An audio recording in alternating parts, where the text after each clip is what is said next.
Hey, this is another installment of Catching Up. I'm Sam. I'm Chris. I'm Jake. I'm Josh. And this week, we've got another interview. They're really piling up. It's good. Yeah, these days. It's good. I'm okay with that. Yeah, I feel like we have another one in the works, too. But, hey, this week, we're talking IndieGoGo campaigns, not Kickstarter, with James Kahn. He's got a IndieGoGo over going on right now. It's called Wrong Side Bob. It's for a film he's trying to seek pre-production financing on.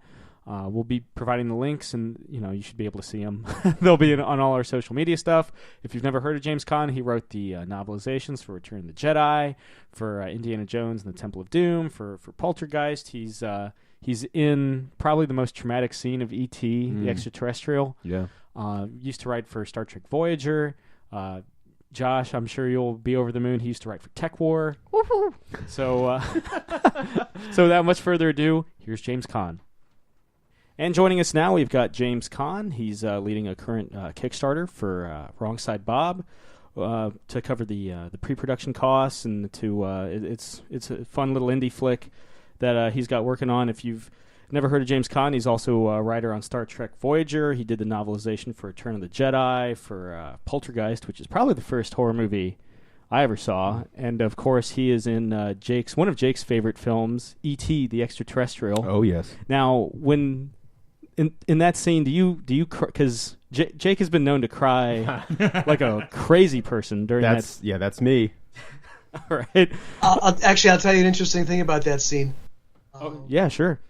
I was just briefly. I was called down there to be a medical technical advisor on the set. So I went down there with a bunch of other doctors and nurses from the ER where I was working, and they suited us all up in hazmat suits, and I got to pound on E.T.'s chest, and I'm in that scene for about 2 nanoseconds. You blink, you miss me. Yeah, but you have the best credit on IMDb as bearded, clipboard wielding medical unit member, which is the best punk band name I could think of, and just one of the coolest credits of all time. So that's pretty awesome. Best punk band name I ever heard was "Ow, You're on My Hair." So tell us a bit of But about crying in that scene, it was amazing watching Spielberg direct it, and particularly watching him direct the kid's name, Elliot's name, Justin. I'm blanking on the actor's name now. But Spielberg would get down, on his knees so he could talk face to face with the kids, and he talked to them just like he was another kid himself, like he was. Like we all were, like when we talked to each other and we were making up games, we'd say, okay, now you pretend you're the blah, blah, blah, and then you got to feel this way because then this is going to happen. He was just right in that moment with them. And when he was directing take after take, half the crew was actually crying after each take. It was really an amazing thing to watch. Yeah, that's pretty. I mean, really quick, I remember, we all grew up watching that movie. And all, first VHS I ever owned. Yeah, and it all, and it's one of those great things too. I remember watching it when I was younger, when I was like 5 years old, and I was working at a Blockbuster, 5 years ago, and I rented it just to watch it again, and it was like this time machine. They really took me back to being a 5-year-old kid, and I think what you're saying, James, about watching Spielberg, really treat the kids with respect, and same way he would do it on Close Encounters of the Third Kind. Like, just he has this special way of directing kids, and it really shows in E.T. Yeah. And it really brings that out in you when you watch it. And then also, real quick too, they re-released in theaters a couple years ago. And I saw it on the same day they re-released The Exorcist, which is like the perfect yin-yang, Like I saw The Exorcist first, got the crap scared out of me all over again, and then went and, had my heart warmed by E.T. But it was great because sitting in the audience next to me and one of my friends was this mother, and with her was a 5-year-old kid, and he was experiencing the movie for the first time on the big screen. And so that made it even more special, and it still works and still resonates to this day. So that's a pretty great experience you had. No, it was. I also got to give Drew Barrymore piggyback rides on the set. That was pretty cool. Oh, nice. Oh, cool. Future Charlie's Angel. Right on. So tell us a bit about, for our listeners at home, tell us a bit about Wrong Side Bob. What was it about this project that you really wanted to get it going? Yeah. First of all, it's not Kickstarter, it's IndieGoGo. Oh, IndieGoGo. No. Apologies. Okay. Wrong Side Bob is actually inspired by a CD that I did a few years ago called Man Walks Into a Bar. And it was a CD of my own music. I co-produced it and wrote it and sang on it as well, and played the guitar. But it was a concept album in which every track on the CD was about one of the people in this bar on this given night. And they're all story songs, so it's about how their stories kind of overlapped and intermingled, and then there's kind of a meta story connecting them all at the end. And as soon as I came out with it, friends said, boy, you really some friends said you really ought to do a stage musical here, and others said you got to make a movie out of that. And it's been sort of percolating ever since then. So I finally wrote a screenplay for it, and took one of the actually minor characters from the CD and made him the major character, Wrong Side Bob. He's this old, kind of quirky old barfly. And the short story of the film is a drifter with amnesia struggling to remember his past bumps into Wrong Side Bob, who's an old guy in this bar trying desperately to forget his past. Well, was it your musical career that kind of led you to kind of cross paths with Ronnie Cox from Total Recall, from Star Trek: The Next Generation, who's in the film? Yeah. Actually, I never crossed with him on Star Trek, but I've admired his music for a while, and I saw him give a house concert in Southern California, and it just struck me that he would be the perfect Wrong Side Bob. So I asked him, and he read the script and loved it. So he said, yeah. Now, you had mentioned on the IndieGoGo page that a common theme in a lot of your writing is just about the masks and the kind of personas we put on, the kind of public faces we put on. Yeah. How does that really? Because you've got Wrong Side. From what I've seen on the write-up on IndieGoGo, all the major characters in this kind of have their own public persona that they put on. What is it really about that theme that you find it bleeding into all of your work and permeating through all of your work? It's a very compelling theme. I think I wrote this on the IndieGoGo page, but I was in a writer's room once where one of the writers said all writers have a phrase that embodies most, if not all, of what they write.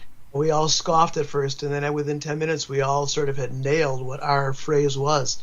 One guy's was I've got a secret, someone else's was life changes in a hurry, and mine was the masks we wear. And I felt since a very young age, and I think probably a lot of people feel this way, that they are who they are inside, but they have to present a public persona in order to sort of navigate through the world. And I looking back at the works I've either written or responded to, like Return of the Jedi, I mean, there's nothing more mask-like than Darth Vader, who's hiding, basically deep down, someone with a good deep inside who's worn this mask of evil for so long that he's forgotten who the good person was. And in Wrong Side Bob, everyone has that aspect to them. Wrong Side Bob is someone with a kind of quirky, cheery, glad-handing, everybody's pal guy, and he feels like someone who he despises himself on the inside. And the guy who's the other lead who runs into him, who's the man with amnesia, is struggling to remember who he is deep on his inside, and he's nothing but a series of masks on the outside that he's trying to reinvent himself. And I think everyone has that. Most people I know, not everyone I know, but most people feel like they can't really present their deepest core to the world without feeling either ashamed of it or angry about it or sad or whatever it is. Yeah. Well, and it also seems that all these characters are kind of, all the major characters are kind of broken in some way, shape, or form. You've got Bob himself, who, he had his own experiences out in Vietnam. You've got Dinah, who's from, if I remember correctly, an Iraq war veteran. You've got someone who's suffering from amnesia. What is it about these kind of do you feel like these kind of disparate, kind of broken individuals kind of just naturally seek each other and kind of bond together? Seek each other, kind of wounded people. First of all, wounded people make the best characters in film and drama. And there's a way in which each one of them represents some little piece of me. The doctor who's trying to figure out who he really is inside. The war veteran who's done something they're ashamed to admit to themselves over the years. I've known a lot of people over the years who self-medicate because they're unable to really deal with something about themselves, either the wounded part or some way in which they've wounded someone else. So yeah, these are all pieces of me, I think. Well, for our listeners at home who aren't familiar, you kind of broke into the industry from an unconventional path, kind of like Michael Crichton. You started out in medicine. How did that? You kind of alluded to starting on ET, but how did that really all kind of come about? Right. I really am a self-identified storyteller since the age of 9. I used to read these Tales from the Crypt and amazing stories, comic books, and I would read them, but there would be things about them I wanted to change. I didn't like the ending, or I thought of a new plot, so I would rewrite them myself on my lined 8x11 spiral notebooks, and which is actually kind of the first time I sort of novelized in a way. But all my life, I've either through songwriting or writing stories, I've always told stories, and medicine. I always loved medicine, but in a way, it was kind of a sidetrack. Partly because I couldn't imagine ever making a living writing. And I always loved medicine. I loved science. So it seemed like a natural kind of fit to do something that I both loved and was obviously a way to make a living. But even through all of medical school and afterwards, I never stopped writing. And so there was always a kind of duality in a way in which I wanted to do both.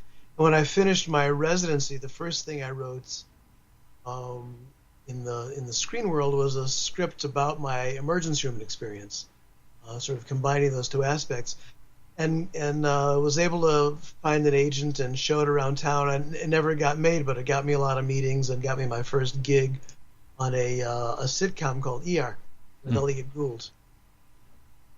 The original Trapper John. Elliot Gould, and actually I wrote the character that introduced 16-year-old George Clooney. Oh yeah. Who played Ace the Orderly. Well, that's cool. I'm glad he was able to graduate to doctor. Yeah, just in time for ER. He never went far from the ER. Well, I mean, that's wild though. I mean, you've written novelizations for again so much of our favorite stuff. Return of the Jedi. I actually own the Temple of Doom novelization. That was one of the first books I ever got, and I always loved how you kind of really dug into Short Round's backstory and to basically what Indy sees when he's possessed too. Right. I always like to get inside the heads of the characters, and I actually asked Spielberg if it was. I liked identify with Short Round so much, and his character really and his backstory was not shown much in the film. So I asked if I could develop it a little bit more, and Spielberg was always willing to let me go wherever I wanted to go. So I wrote a whole extra chapter about him, which incidentally I titled A Boy's Life. The inside factoid about that is that was the working title of E.T. Oh, that's right, yeah. Now, so going back to, cycling back to Wrong Side Bob for a minute, so the idea of kind of following these kind of like multiple people within a bar kind of reminds me of the Bob Dylan song, It's Off of Blood on the Tracks, Tangled Up in Blue. Yeah, Tangled Up in Blue, exactly. Yeah. What were some of your influences going into this? Yeah, well, actually, I moved our family up to the Motherlode country when my daughter was about 3. And that's Route 49. It's where the gold rush happened in California. And so we lived in a little town called Columbia, which was a few miles from Sonora, the county seat, about 6 or 8 years. And it was a great place. I loved being there. We had this little waterfall in our backyard. And the local saloon there was called the St. Charles Saloon. It was a town of about 800 people, but that's where everyone gathered. And the people in my bar in Wrong Side Bob, a lot of their attributes and behaviors come right from the people that I hung out with at that saloon. Just kind of write what you know. Yeah, absolutely. Right. So, I mean, I would be remiss if I didn't at least mention Star Trek Voyager. How did that all kind of come about, going from writing novelizations to suddenly I mean, you had written for a bit for Next Generation, but how did Voyager kind of come into the? Yeah. Well, my first works actually were science fiction works. I wrote a science fiction trilogy, World Enough and Time, Time's Dark Laughter, and Timefall, that Del Rey published back in the 80s. And I was always a great lover of science fiction. Both in terms of sci-fi novels, but also, of course, Star Wars and Star Trek. The way I actually got the Voyager job was kind of crazy. I had written a spec script for The Sopranos, which was getting a lot of attention and, again, a lot of meetings. And one of the reasons they called me in to interview for the Star Trek job was one of the things a lot of the writers have trouble with when they go on Star Trek is the language, is the voice. Star Trek voices are very particular and hard to nail. And I nailed the Sopranos voices so perfectly that he thought if I could get those voices in the Sopranos so well, I could probably do Star Trek as well. Even though they don't seem like they're related, it was an ability I had to hear voice and then speak it. Yeah, I can see it. They're both very distinct sets of voices. Yes, exactly. Yeah, very eclectic cast too. You've got someone who's like kind of no nonsense, is like Catherine Janeway, but you've also got like Tom Paris, and you've got Tuvok, who's like the definition of no nonsense. And also the doctor, the emergency medical holograph on. Oh yeah, Bob Picardo, right? Yeah, was something they wanted someone to be able to write for, from his point of view. So I think I filled that bill as well. Yeah. Now, something that we try to ask, like everybody that we've had on the show, is what are you currently geeking out over? What kind of movies or TV or music are you really kind of like digging right now? Yeah, well, I'm really excited about The Force Awakens coming out. Sure, yeah, absolutely. We've got our tickets. Yeah. Me too. It's I'm excited about J.J. Abrams doing it. I thought his reboot of Star Trek was terrific, and I think he's going to do the same quality and level of reboots on Star Wars, which I think a lot of us feel it fell off in the prequels. Yeah, sure. That's putting it politely. Yes, absolutely. It's a very diplomatic way of saying it. Yeah. Way of making sure you still get work in the industry. And for a number of reasons, one of which, sort of maybe the least offensive of which is it depended so much on CG in the prequels that it really lost kind of the real world excitement and youthful exuberance that the originals had. And I think Abrams is going back to more sets and models and puppets and the things we all loved. Yeah, I want to say that was one of the first things that he announced. He was like, I know that people didn't really like the CG. I didn't really like the CG, so we're going back to a lot of practical stuff. Right. Yeah, although he was apparently really burned out on all the work he'd been doing. He wanted to take a long vacation when Kathleen Kennedy asked him to direct it, and the way she sold him on the idea was, I just want you to think about who is Luke Skywalker now. Mm-hmm.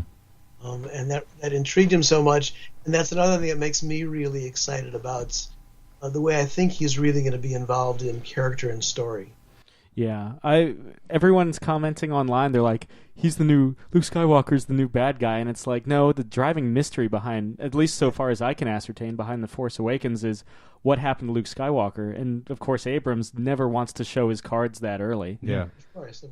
He's helping build that storyline even in the trailers, just by being that's what everyone's saying. Where is Luke Skywalker? Exactly. Makes sense that's like the overarching plot of the first movie. Exactly, and that's going to be the core of the movie, I think, to him.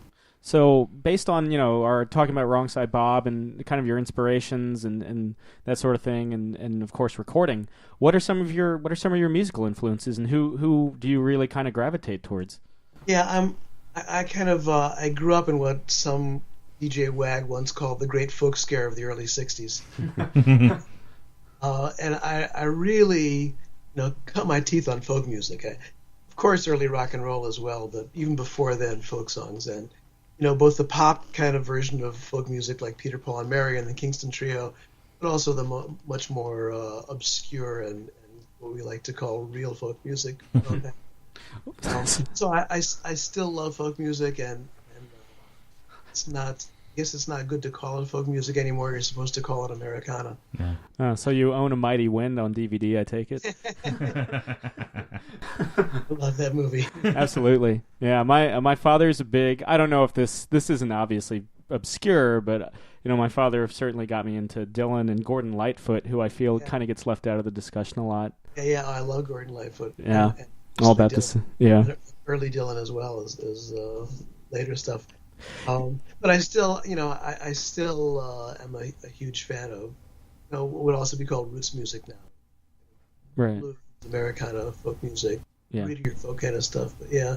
Well, kind of almost like that, like the music, like you've described a self-described storyteller. The key thing about folk music is it tells that story. It tells those kind of like, and even early Springsteen. Oh yeah. Well, I mean, you got his first album. He was so terrified he wasn't going to have another album that he tried to cram as many lyrics as possible into it. And I just to kind of on the folk stuff. Like I've been really a big fan of Warren Zevon. I don't know if you were a big fan of his as well. And he was always great. He would always refer to Bob Dylan as the guy that created his job. Like he just applied for it in the 70s. But all that stuff's great. Especially the early Dylan and Zevon. I love Zevon's last album, his Death Song. Oh, the Wind. Yeah, just beautiful. Yeah, that's. I mean, you can't get a more heartbreaking rendition of "Knocking on Heaven's Door" than Warren Zevon singing it. Had he already been diagnosed? Yeah. He it was just his last days. He could hardly sing on some of them. He died 2 weeks after it was released. Oh wow. So yeah. And on my Man Walks Into a Bar CD, I tried to do each song in the genre of the person it was about. So the pole dancer was a blues, and the guy sitting at the bar pining after his lost love was a country song. Each kind of each with their own sensibility. So again, one last time on Wrong Side Bob before we kind of let you off into the world. So you're aiming for funding on the pre-production through IndieGoGo. Right. What happens? So what's tentatively speaking? What happens once the project's funded? Like where kind of.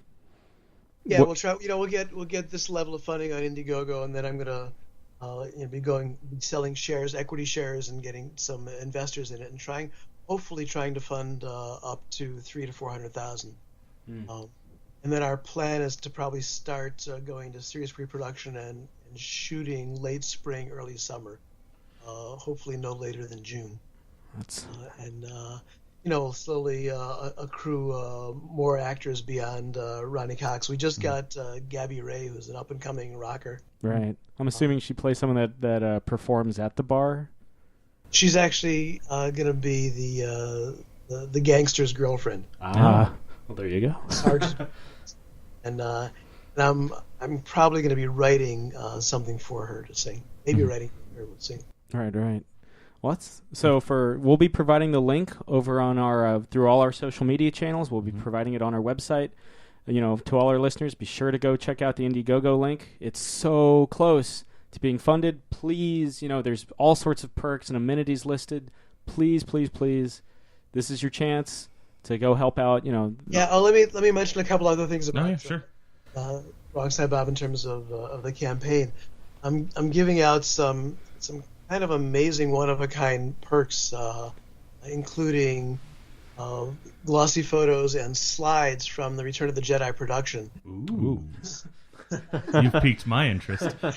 It's our favorite Star Wars film. On the back of the glossies, I'm handwriting, this photograph was used by me as a visual to write the novelization. And the slides actually were officially stamped Revenge of the Jedi, because it was before the title was changed. So that's pretty cool. I've also got, it's a little bit of a joke perk, which is I got an apologetic phone call from Random House about a month ago. They had just reissued the original trilogy and spelled my name wrong on the cover. Ooh. Oh, jeez. Instead of Kahn, they spelled it Khan. Ooh. So I'm signing that one. You worked with Shatner on Tech War, right? Yeah, exactly. I wrote for Shatner on Tech War. How did that all? I mean, how was it work? Because you've spoke highly of working with Spielberg. How is it working with Bill Shatner? I actually didn't. I only worked with him personally on one episode, on one of the last episodes of the series. Nah. And he was a little prickly to work with. Sure. T.J. Hooker, sure. But all in all, unless something was going on that was irking him on the set, he was a very nice guy. Excellent. But yeah, do you want to speak to any more perks about the IndieGoGo or? I've got Star Trek, signed pictures as well. We're handing out, the usual T-shirts. We're also giving walk-ons on the picture. The other thing we did that I want to mention is we hooked up with a nonprofit group called the Enable Community, and they're a group that 3D prints prosthetic hands and then gives them away free to kids who need hands. And I thought that was apropos because, when Luke Skywalker got his hand cut off by Darth Vader, he got a prosthetic hand and went on to save the galaxy. So it seemed like a good group to sort of hook up with. And they're really doing, saintly work. It's all volunteer. The hands they're making are so cool because they're not the sort of almost realistic prosthetic hands that hospitals give out. They're like robot hands. They're yellow or they're red. They look like things that you see in Star Wars. So I love these guys. They're doing great work, and we're giving a portion of our proceeds to them as well. Yeah, we'll be sure to link to them as well in all yeah. of our stuff. Absolutely, that sounds great. But yeah, so Check it out. Yeah, absolutely. Thanks again, James, for coming on the show. Sure, thanks for promoting my movie. Yeah, no problem at all. Absolutely. We'll have this up, definitely before the campaign ends, and just push the shit out of it. Barred the internet. Love that. Okay, All right. great. Thanks a lot. It's Yeah. great talking to you guys. Yeah. Best of luck. Great, thanks. Bye-bye. Bye. Bye. What a nice bloke. What a nice gentleman. Absolutely. Yeah, and of course, I mean, he digs Warren Zevon. Yeah. So I know you're jazzed. Yeah. He was in E.T. He got in the mind of Darth Vader, Yeah, he wrote the novelization for my favorite Star Wars film. Yeah. And my brother's favorite Indiana Jones film. He's a big big Bendis time. too. Yeah. Bendis is a huge Him and my bro. Yeah. Best buds. It's my third favorite Indiana Jones film. Yeah. Yeah. Not to say I don't like it, but yeah, that's I would go that far. yeah. Yeah. What's your favorite Indiana Jones film, Josh? Yeah, Josh. Yeah. What the fuck? Answer the question, Josh. Fuck you, Josh. Kingdom of the Crystal Skull. Ooh. Bye, Josh. Cut his mic. No, I'm just kidding. I don't been have a fun favorite. having I you- love them all. You can't do that. Including Crystal Skull? Yeah. Okay. Well, it's been fun having you on the show. Contract is up. Yeah. Look at the time. Josh, you actually picked up Fallout 4? Yes, This I did. is where you say yes or no. The look on his face is like, did I? As I look at the Pip-Boy around he's playing here. with his Pip-Boy. Yeah. So, I mean, I haven't obviously gotten a chance to play along with it. What are your thoughts? It is a beautiful, broken mess. It is a game. I've played it. It's beautiful. It's broken. It's a mess. Much like my sex life. Yeah. Yeah, if there was one. Yeah. But hey, so what is it? Just buggy? Yes, extremely buggy. Well, it's brand new. I can understand that. Well, not just that, but it's also Bethesda soft game, so it's to be expected. They are from Maryland, so Yeah. I mean, probably not anymore. But are they? Are they still in Maryland? Yes. You still got a lot of offices up there. Well, it's terrible. Sorry to our one Maryland listener. How much time have you sunk into it? Days. Okay. His bloodshot eyes. Yeah. Yeah. Just the IV of just Mountain Dew. caffeine. Yeah, Mountain Dew, Dew Shine, just straight into his system. Oh. The You cocaine could- addiction. That'd be nice. That'd be nice. That'd be good. I'd Yeah, be all well, it would about have to be douche. Why waste time chewing and swallowing? Yeah. Mountain Dew Dew Shine at your local 7-Eleven. Yeah, I mean, it could have been the Nuka-Cola Quantum they had as a tie-in promotional material, but no one seemed to understand how to market that correctly to the masses. Well, I mean, if you put out something that's a limited run, your And you customers give- can't expect. 12 bottles to each store. Yeah. Oh, and if you also forget it's one per customer. Yeah, that's going to go over really well. mean, Thank you, Target. But still, well, I mean, that's Target's fault. That's not Bethesda's fault. No, I'm not blaming Bethesda for this Okay. at all. I'm blaming Target and Jones Soda. It's kind of like how people under-ordered the early waves of Amiibo Yeah. Mm. Looking at you, Wii Fit girl. trainer. Trainer. Yeah. you actually have great success with the Wii Fit trainer. Yeah, I mean, I great success She's in the. talking you back. I think great success is that I've used the Wii Fit trainer once and I didn't lose. So by that standard, yes. But no, in Smash. in Smash, yeah. Oh, okay. Yeah. You're smashing Yeah. the Wii Fit trainer. I don't know if you're doing the Wii Fit. We found each other on OkCupid, and it's been going really well. She the character's pretty interesting. The level, the Wii Fit level, whatever. What is it called? It's pretty weird. Like it's just like this weird. I joked that it's like this like serial killer room because it's just like this. Weird, It looks like Skarsgård's lair at the end of Girl with the Dragon Tattoo. Yeah, which that speaks for itself. But no, it's an interesting character. I mean, the last thing you expect to see in a Smash Brothers game is like the Wii Fit trainer show up like this. Did you guys see Stretch. the Nintendo Huh. Direct from this past week? No. Nope, passed on that. Okay, fair enough. I Okay. believe I did. The only thing I saw about it was I believe an angry tweet from you, Sam. Or is that something else I'm thinking of? I was angularly tweeting about a lot of things, but not about the Nintendo Direct. I think I was tweeting about because there's going to be they're bringing Hyrule Warriors as an enhanced remake for the 3DS. There's going to be Lucas is getting his own amiibo in January. There's going to be a Twilight Princess HD next, I believe, in March with a Wolf Link amiibo packaged in, kind of like the green wool Yoshi. Cloud is going over to is going to be in Smash Brothers, and they've kind of alluded that there's going to be new Smash Brothers characters in December in addition to Cloud. Cool. Did they ever discuss like doing like a HD or upgraded like Punch Out? There's one for the Wii. Oh, there is. Yeah, Cool. which is I've been thinking about picking it up because it's on the Wii eShop. Because Lil Max, my boy. He's pretty cool. Takes out King Hippo and Glass Joe. Nice. But what's the new Star Fox game's coming out in April. New Xenoblade game is sometime right around then too. But hey, Nintendo, why is Xenoblade Chronicles only available on the eShop in Japan and not North America? Please. As if they listen to this. Everyone listens to Yeah, this. they're scrambling right now. All the Japanese businessmen are like, aha! A Geek Out. That's what they were waiting for. Yeah. But no, I mean, it was Next, you'll see a big shipment of Nuka-Cola on your doorstep, Josh. Yeah. Fingers crossed. we do have listeners in Maryland though. That's why I apologize. Yeah. But however right I was. Yeah, but again, no, I fully well Bethesda had nothing to do with the massive screw up that went along with that. Right. I'm sure it's already selling for like shit dick loads on eBay. Oh yeah. Yeah, for a quantum bottle. But the you know what I started this past week? The Flash. Oh yeah. Oh, It's yeah. like really welcome to the party, Richter. It's Yeah. it's really good. Yeah. Yeah. Like I'm only 7 episodes deep. I already know about Reverse Flash guys. Yeah. Like it was impossible to avoid spoilers, but like well, unless you lived in a vault. Especially with Stephanie Brown right here. yeah.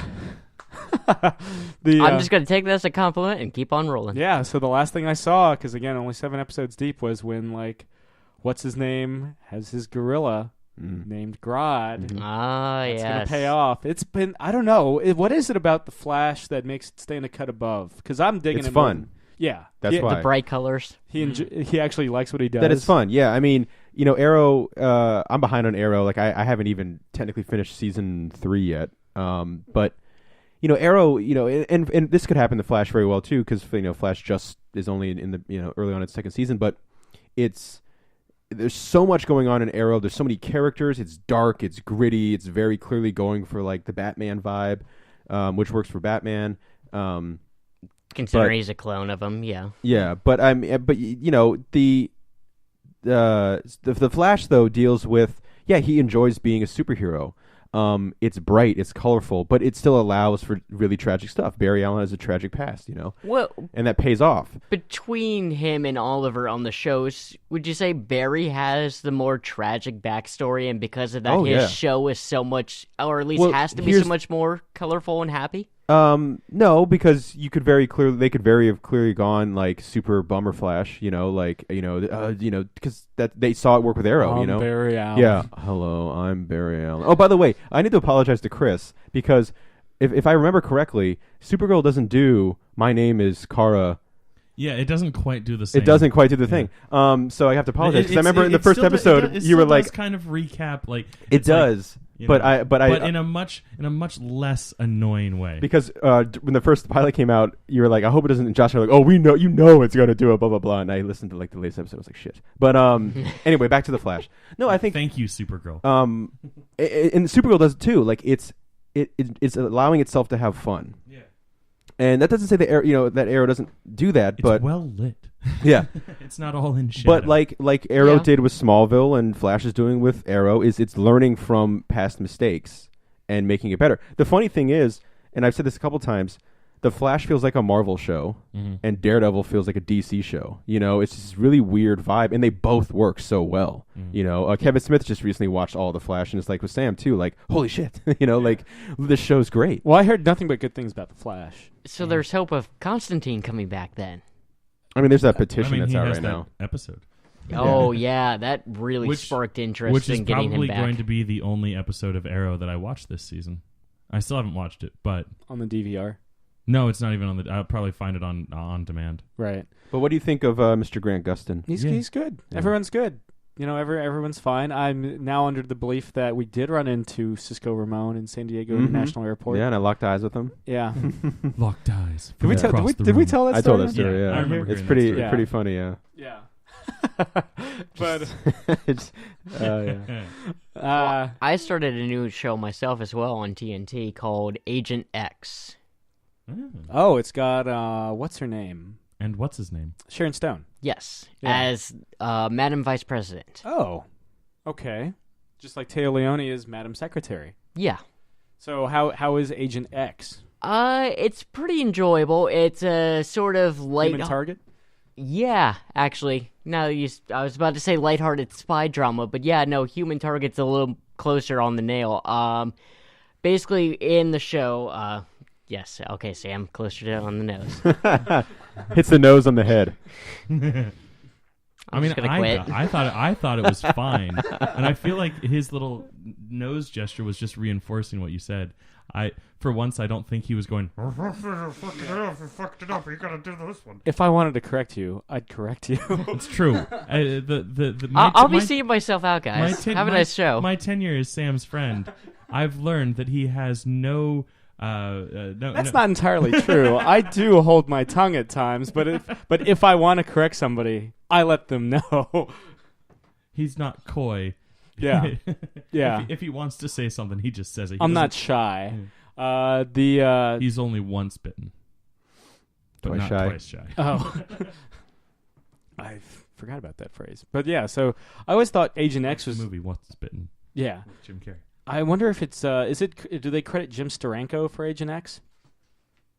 I didn't pay attention to the slap them if he doesn't. Credits.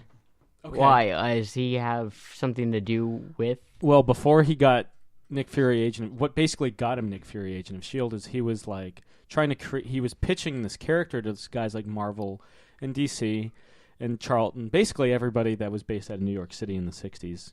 His original pitch was a guy named Super Agent X. And what was the origin story or specifics behind this character? Basically what happened to Nick Fury, Agent of S.H.I.E.L.D. Okay. Like in the 60s. In the show, there's the idea that there is a second constitution of the United States of America that gives the vice president control of an agent to basically work outside of the law. So think Splinter Cell, Fifth Echelon, doesn't have any sort of legal means holding them down, and that in times of crisis, the vice president can release his agent to solve whatever the huge fuck-up is in the world. So the vice president gets more to do than just be a tiebreaker vote? Yeah, this is basically just on the on-deck circle the entire possibly 8 years. This is the real power given to the vice president in this form of the Constitution. So, like, Dick Cheney as vice president? Yeah. Because, he was president. I saw a debut. I listened to September 11th's conspiracy theory. Oh, the loose change stuff? Yeah. Did you watched what? Rewatched W lately? Yeah, W. A really long, pretty awful SNL skit is the best way. And I like most SNL skits. Yeah. I mean, or when Donald Trump was hosting. I like Josh Brolin a lot. even though he's like a 40-year-old man in college, which we discussed earlier. But I think I like Josh Brolin. I think he's really good in that role. I think Elizabeth Banks is really good as First Lady Laura Bush. What's his face? James Cromwell? He's good as 41, George Bush, Senior. HW? Yeah, but Herbert Walker? The fucking guy from... Jeffrey Wright? No, he's terrible as Colin Powell. What the fuck is his name? The guy from Jaws, fucking Dreyfuss? Mr. Holland's Opus. Yes, Richard Dreyfuss is pretty good as Dick Cheney, but apparently there's no love lost there between Oliver Stone and Richard Dreyfuss. Like, they don't like each other. You know what? There's been like zero buzz for, maybe because of how controversial it's, though you would think. Oh, Snowden. Yeah, by Oliver Stone Nicolas comes Cage. out next month. Yeah, I'm gonna check it out. I mean, I like absolutely for the most part. I like Oliver Stone movies. I'm the only person in the world who likes Savages. So wait, that hadn't come out yet? Not yet. No, no, next month. God, but yeah, I hadn't heard a peep about that. What's her face says Condoleezza Rice is she's a great actress from Mission Impossible 2. Thandie Newton. She's a great actress. I don't know what is going on in that. That's one of the most head-numbing, head-scratching, I don't know why this is a thing performance I've ever seen. But that's my take on W, by the way. But I will say, we're talking about TV shows. I'm almost done with True Blood. I decided to start True Blood for some reason. You've burned through it. Yeah. Probably it's been one podcast, I think, since I started True Blood that we've recorded. So like a week. Yeah, maybe 2. Yeah, I could have just said a week or 2, but I like talking podcast terms. That I'm on season 7 now, episode 4. There's only 6 episodes left, or whatever. It's a pretty entertaining show. I mean, it's like Nip Tuck with vampires and no plastic surgery, because it's just like over the top, craziness. And a lot of people told me to stop watching after season 2 because it goes downhill. It's batshit crazy from the first episode. And then they were like, stop after season 5. Well, Chris Hardwick was talking to Stephen Moyer earlier this month, because he's on The Bastard Executioner, and he was plugging that for FX. And Stephen Moyer was like, I don't know if True Blood necessarily jumped the shark so much as jumped the entire ocean. Yeah. Well, he becomes like a god vampire. Oh, and I remember that. I like Stephen Moyer a lot. He's overall probably my favorite character in terms of like main characters. Even Vampire God Moyer? No, I don't. Season 5, season 6, Bill the Vampire kiss my ass because he's a prick. Sucker, I implore you, sucker, to drink my blood because I'm a Civil War vet, sucker. But I do like I'll see Joe Manganiello, although Larry King spoiled his spoiler before I spoil it, his demise from the show. It's been years since. Yeah. But I mean, he started his interview with us we have Joe Manganiello, famous for his early demise in True Blood. And I was like, fuck you. I'm on season 4. Like, I figured an interview would be like, get to learn about Joe Manganiello's life. Cool. He was in Spider-Man 1 and 3. Cool. And then they'd be like, now on True Blood. Like, well, save that interview for later because I haven't finished the series yet. But no, he starts it off with, you died in True Blood. And he did. I just got to the episode. It sucks. But well, here's season 7's a bit of a grind. You're saying? Yeah, season 7 is like the first time really where I was like, some of these because it's like the vampires get Hep V, which is like a disease that spreads, and it's basically The Walking Dead. Like it's straight up The Walking Dead. Like the way like the town is situated and everything, And once Alcide bites the bullet, I'm like, fuck. I gotta finish it. I feel like I heard a collective, at least for sure, my head dropped. But I feel like I heard a collective head drop when you said Hep V. Yeah, I will say though, the way the vampires die on Hep V, it's like in the background they're playing "Framing Armageddon" by Iron Maiden, framing, and like they're just like melting, like and just like this, you see their skeleton and like organs Raiders just of the Lost Ark style. Way worse. It's just like so fucking cool. There's one moment one of the characters is like having like the blood sucked out of her, like her inner thigh, because it's closer to her like parts, femoral artery. And so that she's like sucking and sucking, and then like she starts to like die while she's doing it, and she's like, "Oh shit!" And like just like blood straight, because when a vampire dies, they explode. They're like a water balloon full of blood, and it's fucking hilarious. I saw Buffy. Yeah, my favorite death on all of TV is one of the characters is a shapeshifter, and he turns into a fly, and he flies down a vampire's throat, and then becomes a human inside of her, and blows her up from the inside out. And he's like, yeah, like covered in guts, and he's naked. And I hit the space bar, and I stopped, and I just laughed quietly for about 30 seconds, and then I hit pause, and I started watching it again. And I was like, I fucking love this show. I don't give a shit. I love this fucking show. I remember you posted on like every bit of social media that I follow you on about the fly incident. You know, somebody was like, one of my a good friend of mine, Kevin, not the Lethal Weapon podcast guy, but another friend of mine named Kevin, was like, stop watching after season 2, and I kept watching, and then I was like, I had to find a different way to watch HBO Now so I can finish 6 and 7, and he goes, why are you still watching? You never listen to me. And I was like, I wrote back, I was like, a vampire was killed by a fly, dude. Like, I have to keep going. I have to keep seeing the craziness. But everyone, really, honestly, like, it's a show like you love, like me personally, like I love the characters on the show. Like, it's crazy, it's ridiculous. There's werewolves, there's fairies, there's vampires, there's foxes, there's panthers, there's vampire fairy hybrids. It's ridiculous, but like you want to see what goes on with these characters. And I think a reason I like it more than some people who were like watching it live is I get the quick gratification of, you know, each season where they had to wait like a week to be like, what the fuck is Suki? And then like, the next episode she's like, I'm a fucking fairy, and then you have to like, oh shit, and then Hep V's introduced and you're like, what the fuck? But you get to see the payoff a lot more. So yeah, it's kind of like, can you imagine watching? Did any of you guys watch Breaking Bad week to week? No, I feel like absolutely not. I could not. There's no way. The second half of the final season, I watched live. Right. I watched the last episode live. I watched the last episode live too. But I binged the entire rest of the series in about a week, maybe a week and a half. Well, just about like every season, including the season 5 part 1. It's the dumbest thing ever. Season 5 part 1. I hate when they do part 1, part 2. Yeah, me too. Yeah, like Sopranos and stuff. Nick Tuck did it too. Yeah. Everything ended on a cliffhanger. Mm-hmm. Same with True Blood. Yeah. Oh, it does? Yeah, every episode ends on like, dude, there is a fucking badass moment where this is going to be nothing, but it ends on an awesome cliffhanger. Like, and most cliffhangers are like, oh my God, and then like it ends.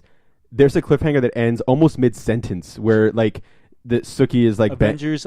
Yeah, Suki's banging this. This is gonna be insane. Suki is banging this vampire or fairy hybrid that she thinks killed her parents. But we as an audience know he's the bad guy, but she doesn't know. But like they're banging, and he's like, oh yeah, fuck yeah. And then she turns around, she's like, oh yeah, and she's about to kill him, but it doesn't even fade. It just cuts as she's saying the name, and it's like, and then, you know, every episode is named after a song, and then it plays whatever song it is. But yeah, every episode is like the most soap opera-y, crazy cliffhanger you can come up with. Is there an episode called Sympathy for the Devil? No, because they probably couldn't get the rights for that one. Although they did get a Led Zeppelin song. They in the evening. There's a really badass moment where I can't remember the setup for it, but you can hear the music start to, you know, like how that song goes. It doesn't go, yeah. And then it's like, in the evening, and then it cuts to black, and you're like, oh shit, and then you hit the next episode and you watch it. You don't have to wait a week. That's why I did this, Josh, so I can watch it all at once. You're staring at me like a psychopath. I give 2 shits about the show. I got a lot of friends that love it, but count me as one of those people who loves that show. It's so much fun. During the Sorkin years, West Wing always ended on a season on a cliffhanger, which was always cool. And then Sorkin left, and then it wasn't cool anymore. You know what's not cool is that the Jobs is out of theaters already. Yeah, and so is Gem and the Holograms. But the oh damn, nuts! I didn't even get a chance to see Nuts and Bolts. Fiddlesticks. Yeah, that's a movie that unfortunately came and went. I don't know what it was that. Well, Kevin Smith was like, if it was named anything else, it would have just been fine. People would have been like, you know, whatever. But because they had the name Gem and the Holograms, and there was that fan base attached to it. I meant Steve Jobs. Oh, well, that too. Oh, well, I mean, if Jobs hadn't been called Gem and the Holograms, it would have been fine. Yeah, yeah. So much brand confusion there. Yeah. If Steve Jobs was named Bill Gates, but the story of Steve Jobs, it would have been more truthful. Yeah, I guess, sure. Yeah, because that, I mean, to date is still my favorite movie of the year. It's my favorite year of the movie too. Yeah, it is for me too, but it's gonna get dethroned. You're sure? By Star Wars? Hopefully by Star Wars. Hopefully by Creed. The Revenant. I heard early shit about Creed, and they're like, "Fucking strap in, I wonder motherfuckers." if we're getting Creed at my theater. It's a Wednesday release. Yeah, because the first Rocky's a Thanksgiving movie. I don't know. I think Hateful Eight's going to top all Hateful that. Eight could too. Well, you know, but maybe.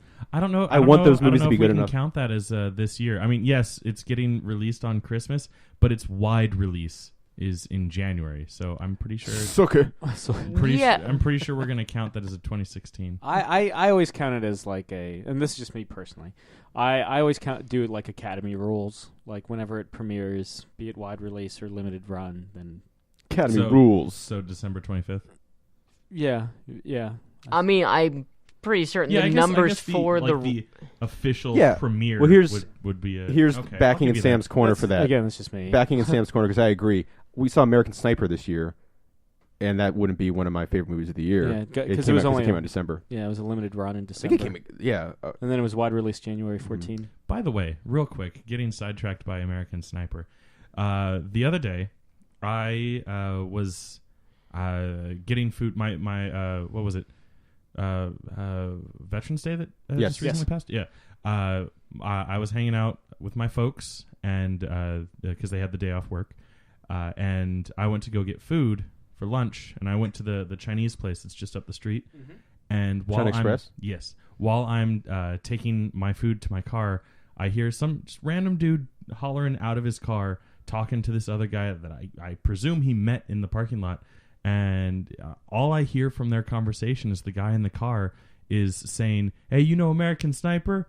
Yeah, that's my brother. I'm Chris Kyle's brother." And I was like, that's a really weird thing to say. And I have no idea how valid, you know. I mean, that he is. had a brother. I'm sure he has plenty of relatives. I don't know if any of them are around here. Yeah, I doubt it because they're like Texas through and through. Yeah. But yeah, he has a brother, and it's a weird thing to lie about too. Like, yeah, I can fact check you on that. Yeah, you know. Yeah. And also, I don't feel like Chris Kyle's brother would yell out of a car, "I'm Chris Kyle's brother." American Sniper. Yeah, Chris Kyle. Yeah, I don't know.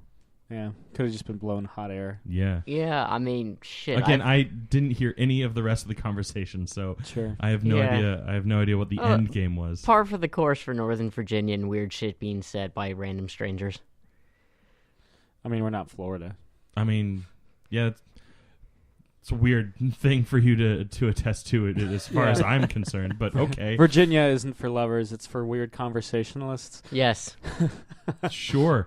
Especially when it comes to yelling shit out of a car. Oh, well. I feel like a lot of places people yell shit out of cars. Yeah. I yell shit in cars, too. Yeah. I feel like you just have this very negative outlook on Northern Virginia, and you like to take it out on anything that comes up. You know what? Yeah, fuck you. Yeah, you know what, Josh?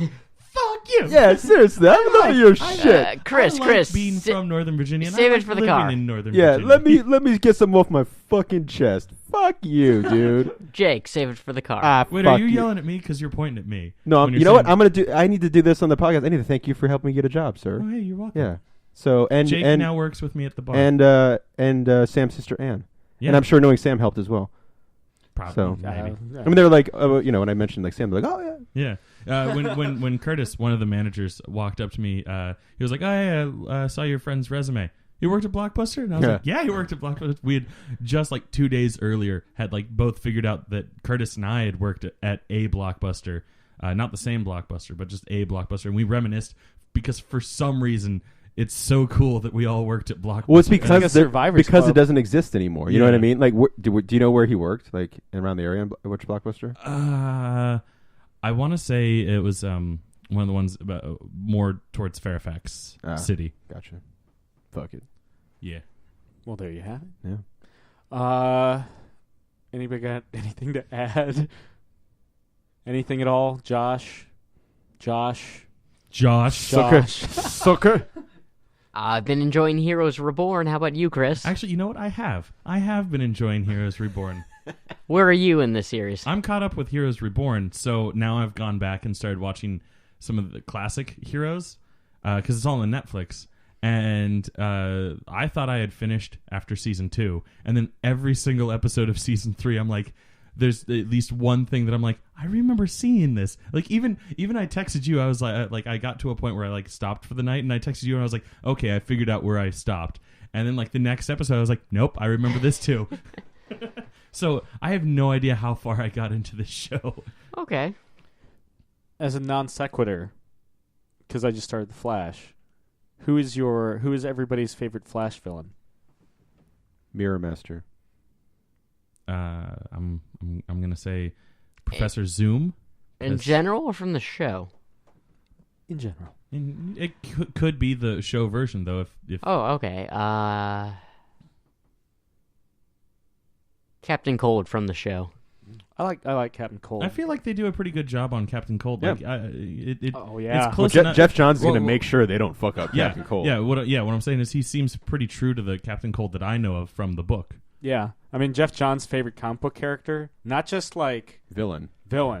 His favorite comic book character is Captain Cold. Yeah. So every time Captain Cold like has a major role in an episode, probably written by Jeff Johns. Is that why Captain Cold is kind of, I mean, it's been a while since I've read the new 52, but like is that kind of why Captain Cold is kind of like started being part of the Justice League? Well, Again, I'm not up to date, so I don't know how he is now. No, but. yeah, you're right because like Jeff Johns wasn't a fan of Captain Cold getting innate freezing powers like Iceman. It was so dumb. Yeah, so like the first thing he does in Forever Evil is like, by the way, he has to use the cold gun again. Poof.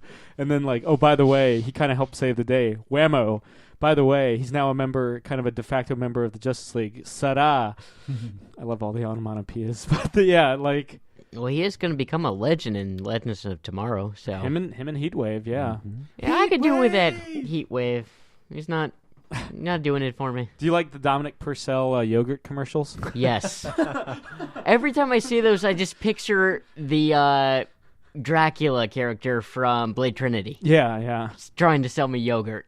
Just and it just makes it even better. It tastes like blood. Real quick, speaking of Dracula and vampires or werewolves? Vampires. Werewolves. Good, werewolves. Fuck you. 50-50. We're fighting. It's all because of Werewolves of London. Well, that helps. But I think the whole like mythology of a werewolf's That's the cool. whole is much more interesting. Apparently, we can assume that if you like Return of the Jedi best, then you like vampires. Yes, by our scientific sample size. And you like Last Crusade. Well, I don't know. Your favorite isn't. You don't have a favorite Indiana Jones film, but Crystal Skull. For the sake of argument, say Raiders of the Lost Ark, so you can agree with Jake.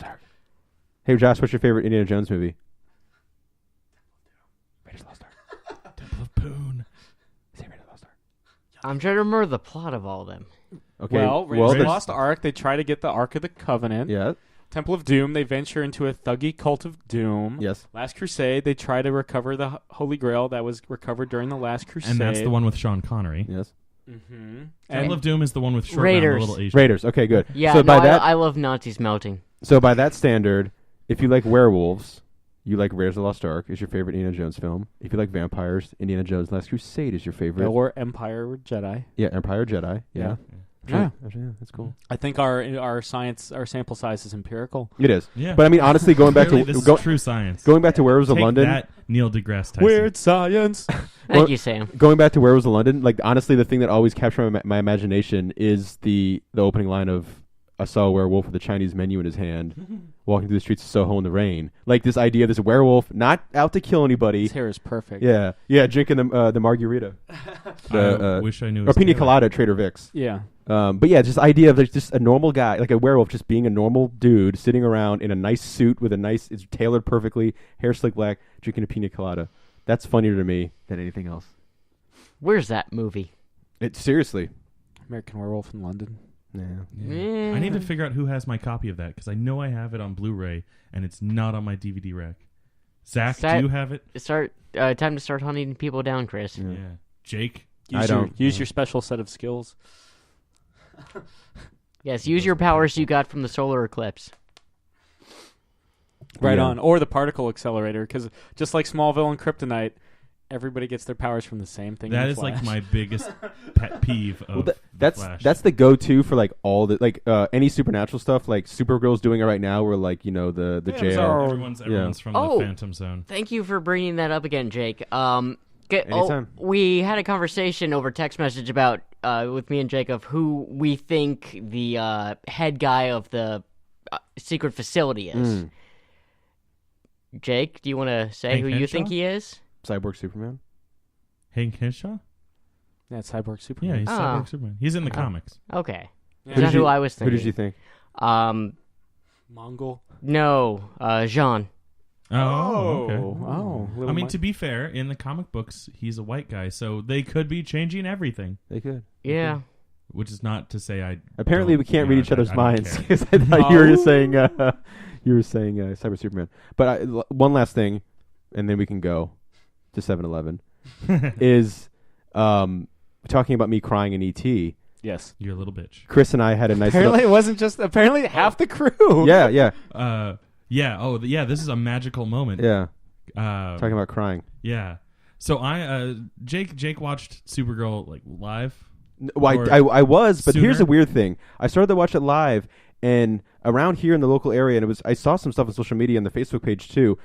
The first 30 minutes of Supergirl, the music was up, but all the dialogue volume was down live, so you couldn't understand a word anyone was saying. Really? Yeah. Oh, that happened to you too. Mm-hmm. That didn't happen Because to me. it continued for the entire episode for me. Oh, it didn't happen for the entire episode, but then I just watched it on the CBS app later that night. Because I turned to the channel and Superman literally showed up. I was like, "Fuck!" What cable provider were you using to watch it? I'm Xfinity. Yeah, it's yeah. That's what Okay, it was. It was at my parents. I'm thinking. Fios, so yeah. It was Xfinity because people were maybe tweeting it was just to Xfinity. them. Okay. Okay, Yeah. so Yeah, it was weird. I hope it doesn't happen on Monday. Okay. The Yeah. next Well, episode. That'd be a bummer. The superior Verizon Fios master race. Yeah. here. mystery solved though for that. Yeah, it really was issue. weird. Like I Yeah. thought it was just my TV because I was having some problems earlier with other channels and stuff. I mean, I do have problems with FXX, but anyway. Yes, So it does. Because of the extra X. yeah. Yes. So Jake had watched it already, so I knew that it was safe to text Jake while I'm watching Supergirl because I was watching it like 5 days late. But for those of you that haven't seen, what is it, last week's episode? At this Episode point? 3. Yeah, episode 3. And don't Spoil want me. spoilers. Cover your ears. Yeah, don't get spoiled by this. Yeah, because this is a huge emotional moment. I cried. So Supergirl, about halfway through the show, she confronts what's the Reactron, a character, a villain who has been touted as a big heavy hitter in Metropolis, who Superman can't quite defeat. Yeah, they reiterate that a couple times. Yeah, and like halfway through the show, she confronts him, and Superman has to come in and save her. And just kind of like stop her from getting the shit kicked out of her, like Ronda Rousey. And sorry, you said that this entire episode was going to be about Ronda Rousey, and I just realized we haven't mentioned it at all.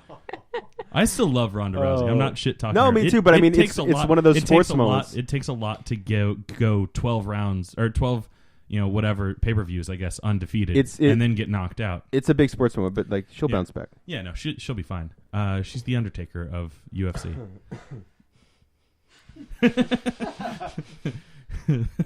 But so she gets Supergirl gets the shit kicked out of her, and Superman comes in and saves the day because Jimmy Olsen called him on his secret decoder ring, and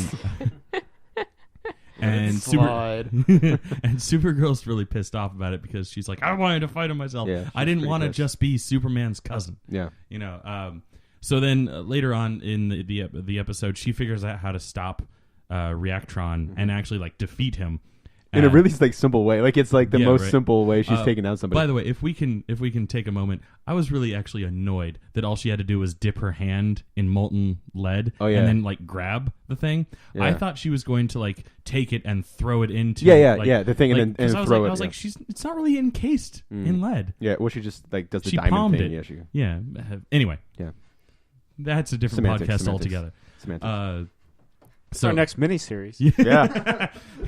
But so after all is said and done, Kara is sitting there at her desk, typing away, doing her work, and then this IM pops up, and it's from Clark, and it's their first real conversation, and basically, going back and forth, like, hey, good job, oh, thanks for saving me earlier, and then Superman's like, promise I won't do it again. Yeah. Because like Jimmy had talked to him about how like he's like, I heard you were pretty pissed. Yeah, and then he was like, good job beating Reactron. It was something that I was never able to do. Guess it was a job for Supergirl. Yeah. Ooh. Yeah. Felt it in my voice as I said it. The way it was done was like really sweet because the whole episode it's like she's confronted with she basically slip in an interview that they're cousins, Supergirl and Superman. Mm-hmm. And so the world's like, oh shit! So now they really start like putting him on a bit, like, oh look what Superman's done. He's doing this better, and she's Supergirl. She's fucking up. And they've been kind of setting that up in the first 2 episodes, especially in episode 2, where she accidentally has a little oil spill and stuff. She saves the day and has an oil spill at the same time. But yeah, the really clever way of having Clark show up on the show without having Clark show up on the show, and this I am conversation, and they talk. She's like, "How do you do it? Like, how do you do this all the time? Like, I don't understand." And yeah, the way he just says, it looks like it's a job for Supergirl. I think he has like a winky face afterwards too. Yeah, like and Clark at the Daily Planet. And I just was like, it was such a nice. Perfectly little wrapped up little way to like if Superman has never shown up on the show again or even mentioned, or maybe that's a thing they have, like every so often she talks to him on I Am, I'd love that, but like because the show Hauser kind of the show Superman does not need to be on that show every week. You know what I mean? And it doesn't even have to be a thing that's around all the time. Otherwise, that ruins the mission statement. Exactly. It's a show about Supergirl, not Superman. And it's not Superman's cousin, Supergirl. Yeah, it's just Supergirl. And I think the way that they're doing it is really well done. Like it was really setting up to this moment. I would love for him at this point, either like you said, never be on the show again, or to like slowly fade out. Yeah, I mean, if it's something where they can mention, I'm sure. I mean, they're in the universe. That's what's great about having the Superman mythos being able to talk about it. But yeah, don't. They kind of set up the point where like, look, Supergirl did something Superman never could have done, never did. And I texted Jake right away, and I was just like, fuck you, Supergirl, for making me cry over an I Am chat. Yeah, virtual fist bump. And Jake was like, I know, bro. And we both like shared a tear. Yeah, that's good. Via text messaging. Yeah. Just like really enjoy that show. Snapchat like a shot of the tear on your finger. Yeah, it's real. See? Why are my eyes wet? Making my eyes rain. So watch Supergirl. Watch Supergirl and watch The Flash if you haven't already, and go to IndieGoGo and contribute to James Kahn's Wrong Side Bob. We'll be providing the links and all that jazz. Take a look at the perks and get in on it. Help indie filmmaking, man. Yeah, sounds great. Yep. So check it out, and this has been another installment of Catching Up. I'm Sam. I'm Chris. I'm Jake. I'm Josh. And we'll see you guys next week. Thank you very much. Good night, Eric Bana. Zach. Damn, that beat was dope.